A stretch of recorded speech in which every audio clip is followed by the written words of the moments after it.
Hello guys, welcome back to another video. तो आज की वीडियो में लेके हम आपके लिए एक और न्यू रोम का रिव्यू। तो आज की वीडियो में जो रहने वाली रोम है, मतलब जिसके ऊपर मैं रिव्यू बनाने वाला हूँ, वो है ब्लेज ओएस 2.1, जिसका न्यू अपडेट आया है अभी एंड्रॉइड 13 पे। तो चलो अभी वीडियो स्टार्ट करते हैं। एंड वीडियो के एंड में रहेगा अपना गेमिंग टेस्ट, तो वीडियो का एंड जरूर देखना, जिससे कि आपको परफॉर्मेंस के बारे में और अच्छे से पता चल जाएगा। तो अभी चलते हैं मोबाइल फोन सेक्शन में। एंड यहाँ पर आप देख सकते हो कि ये एंड्रॉइड 13 पे बेस्ड है। बाकी मैं और भी कुछ चीज़ें इसके बारे में बताऊंगा। लाइक ये मैंने ओल्ड बिल्ड टेस्ट किया है, जिसकी मैं वीडियो बना रहा हूँ। ये ओल्ड बिल्ड है। अब मैं बताता हूँ इसमें क्या डिफरेंस है। पहले तो सिक्योरिटी पैच के बारे में बात कर लेते हैं। आपको बिल्कुल लेटेस्ट देखने को मिलने वाला है इस रोम में, नवंबर 5 का। और साथ में अब बात करते हैं कर्नल की। तो कर्नल में कुछ चेंज आपको देखने को मिलने वाला है। कर्नल में ये चेंज मिलने वाला है आपको कि देखो यहाँ पर जो क्लैंग वर्जन है वो 14 है। अब ये ओल्ड बिल्ड पे है, बट न्यू बिल्ड जो मतलब जो रिलीज किया है, लास्ट फाइनल बिल्ड था, उसमें क्लैंग वर्जन 16 यूज़ किया था कर्नल में। अब आप ये सोच रहे होगे ना 14 और 16 में फ़र्क है, तो आप बस यूँ समझ लो जिसमें ज़्यादा नंबर है वो ज़्यादा बेटर है। मतलब 16 वाला बेटर है, जिसके साथ ये रिलीज़ हुआ है। उसमें जो आपको परफॉर्मेंस है वो काफ़ी ज़्यादा बढ़िया मिलने वाली है। वहीं पे बात करें यूज़र इंटरफेस के बारे में, तो क्विक सेटिंग का पैनल आपको बिल्कुल सेम देखने को मिलता है एंड्रॉइड 11 जैसा।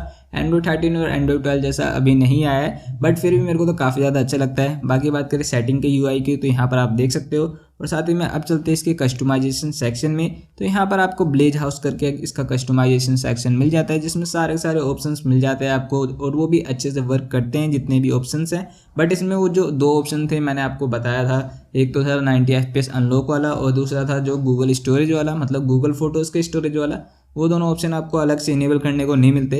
अभी बैक आते हैं, देन चलते हैं अपने डिस्प्ले वाले सेक्शन पे। एंड यहाँ पर आप देख सकते हो कि ऑप्शन तो आपको सारे के सारे मिल ही जाते हैं। लाइक FPS का, मतलब आपका जो डिस्प्ले हर्ट्स है वो चेंज करने का। बट यहाँ पर आपको ना फुल स्क्रीन ऐप्स वाला फीचर नहीं मिलता। वहीं पर अगर बात करें टैप टू वेक, तो टैप टू वेक अच्छे से वर्क करता है। यहाँ पर मैं आपको दिखा भी देता हूँ, जैसे कि मैंने लोकेशन करी तो डबल टैप करने पे अच्छे से वर्क करता है।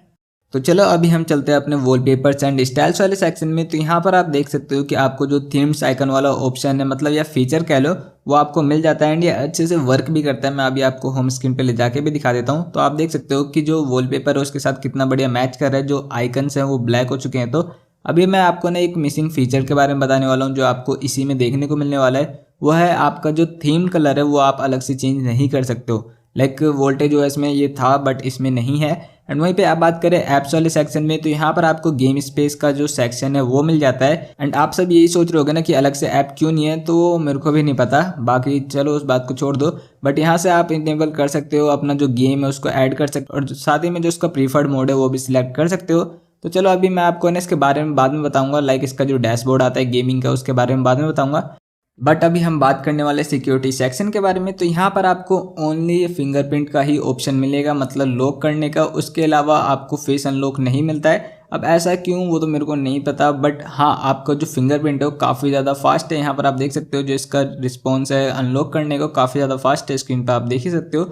बाकी बात करें इसमें बैटरी बैकअप की, तो बैटरी बैकअप आपको हल्का सा बेटर मिलने वाला है इसके प्रीवियस बिल्ड से। तो चलो अभी मैंने आपको परफॉर्मेंस में भी दिखा दूंगा, बट उससे पहले मैं आपको एक चीज़ क्लियर कर देता हूँ कि मैंने इसमें रूट इंस्टॉल कर रखा है, बट उसमें 25 वाला वर्जन मैंने मैजिस का फ्लैश किया तो ही हुआ। आप अगर 23 वाला वर्जन यूज़ करोगे तो उससे आपका रूट नहीं होगा। मैंने भी ट्राई किया था, मेरा भी रूट नहीं हुआ था। तो इसी के लिए आपको 25 वाला वर्जन यूज़ करना पड़ेगा, जैसे कि मैंने यहाँ पर कर रखा है। आप देख सकते हो कि मेरा जो डिवाइस है उसमें अच्छे से इंस्टॉल्ड है। एंड चलो अभी हम बात करने वाले कैमरा एपीके के बारे में। तो यहाँ पर आपको है ना कुछ चीज़ें चेंज देखने को मिलेगी इसमें। लाइक आप फिल्टर्स यूज़ कर सकते हो स्नैपचैट के।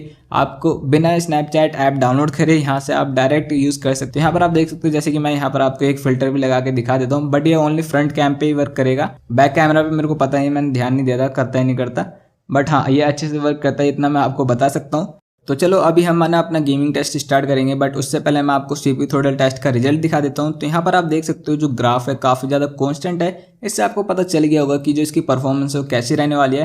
एंड बाय द वे एक और बात मैं क्लियर कर दूं कि जब मैं टेस्ट कर रहा था तो मैंने फ़ैन बिल्कुल भी ऑन नहीं कर रखा था। जितना भी हीट हो सकता था मैंने होने दिया है। एंड उसी के बाद बात करें एंटूटी स्कोर, तो एंटूटी स्कोर हल्का सा कम देखने को मिलता है। जो हाईएस्ट आता है अपना एंड्रॉइड 13 के रोम्स पे, उससे हल्का सा कम है। एंड वहीं पे बात करें इसमें सेफ्टी नेट, तो मैं आपको बता चुका हूँ कि सेफ्टी नेट बाय डिफॉल्ट पास देखने को मिलता है, जिससे कि आप जो अपने बैंकिंग ऐप से उसको अच्छे से यूज़ कर सकते हो बिना किसी इश्यूज़ के।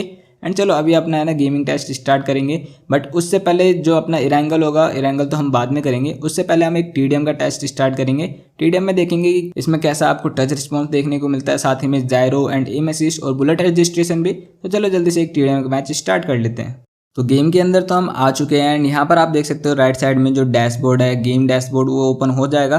एंड उसके बाद आप है ना इसमें कुछ भी ऑप्शन सेलेक्ट कर सकते हो, लाइक अपना अगर आपको एफपीएस मीटर इनेबल करना है तो वो भी कर सकते हो, जैसे कि मैंने कर लिया। तो आप राइट साइड में आप एफपीएस भी देख सकते हो। एंड बाय द वे इसमें आपको जो ग्राफिक्स है वो 60 FPS तक ही मिलता है, बाय डिफॉल्ट 90 FPS नहीं मिलता इस रोम में। एंड चलो अभी मैं ना आपको ना कुछ चीज़ें टेस्ट भी करवा देता हूँ, like aim assist, gyro and touch response and bullet registration कैसा है इस रोम का। तो चलो जल्दी से टीडीएम का मैच स्टार्ट कर लेते हैं। तो टीडीएम के मैच के अंदर तो हम आ चुके हैं। यहाँ पर आप देख सकते हो कि जो इसका टच रिस्पॉन्स काफ़ी ज़्यादा एक्यूरेट लग रहा है और साथ ही में जो इसका जायरो वो भी काफ़ी ज़्यादा रिस्पॉन्सिव है। चलो अब इसमें देखने वाली बात ये रहेगी कि जो आपको एम असिस्ट और बुलेट रजिस्ट्रेशन है वो कैसा देखने को मिलने वाला है। तो इस गेम प्ले को अच्छे से देखो एंड इसके बाद मैं अपना रिव्यू बताऊंगा कि कैसा ये चल रहा है, मतलब गेमिंग कैसी है इसमें।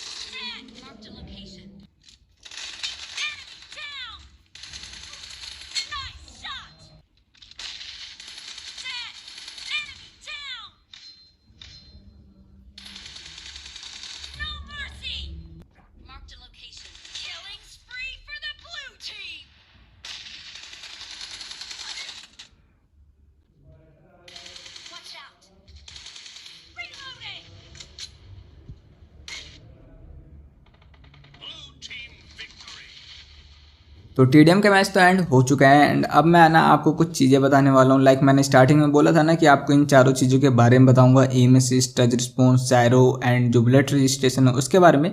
तो स्टार्टिंग में दो चीज़ के बारे में तो मैं बता ही चुका था ऑलरेडी कि इसमें जो टच रिस्पॉन्स और जायरो है वो काफ़ी ज़्यादा एक्यूरेट है एंड रिस्पॉन्सिव है। बट उसके बाद अब बात करते हैं एम असिस्ट और बुलेट रजिस्ट्रेशन के बारे में, तो वो भी आपको ना काफ़ी ज़्यादा बढ़िया देखने को मिलता है। एंड अब आना इसका जो इरेंगल का टेस्ट है वो कर लेंगे। लाइक उससे एक तो आपको पता चल जाएगा कि क्या सच्ची में एफपीएस ड्रॉप हो रहे हैं, और होते हैं तो कितने तक होते हैं, और लैग होता है या फिर नहीं विद रिकॉर्डिंग।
तो अपना फाइनल गेमिंग टेस्ट भी एंड हो चुका है एंड अब आप यही सब सोच रहे होगे ना कि क्या इस पर अपडेट करना चाहिए या फिर नहीं, तो वो मैं आपको बता देता हूँ। देखो, सबसे पहली बात तो इसमें जो परफॉर्मेंस है आपको काफ़ी ज़्यादा बढ़िया देखने को मिलती है, लाइक पिछले वाले वर्जन से तो काफ़ी ज़्यादा बेटर है। बट मैं आपको एक और चीज़ इसमें ऐड करना चाहता हूँ कि इसमें जो अभी आपको परफॉर्मेंस दिखाई है मैंने, इससे भी ज़्यादा मिलने वाले जो आप इंस्टॉल करोगे उस बिल्ड में। अब मैं ऐसा क्यों कह रहा हूँ, मैंने आपको स्टार्टिंग में बताया था ना कि कर्नल वर्जन इसमें जो मैंने यूज़ किया है उसमें जो क्लैंग वर्जन था 14 था, बट जो एक्चुअली में रिलीज हुई है रोम उसमें क्लैंग वर्जन 16 है, जिसमें परफॉर्मेंस इससे भी ज़्यादा बेटर है। तो आप तो वो यूज़ करने वाले हो एंड आपको डेफिनेटली और भी ज़्यादा मज़ा आएगा गेम खेलने में या फिर और भी डेली टास्क करने में, मल्टीटास्किंग करने में। तो चलो आज की वीडियो में इतना ही, एंड वीडियो अच्छी लगी हो तो वीडियो को लाइक कर देना एंड चैनल को सब्सक्राइब कर देना। मिलेंगे नेक्स्ट वीडियो में, तब तक के लिए अलविदा। तो आप आराम से अपडेट कर लेना, कोई टेंशन की बात नहीं है। तो चलो मिलेंगे नेक्स्ट वीडियो में, अलविदा।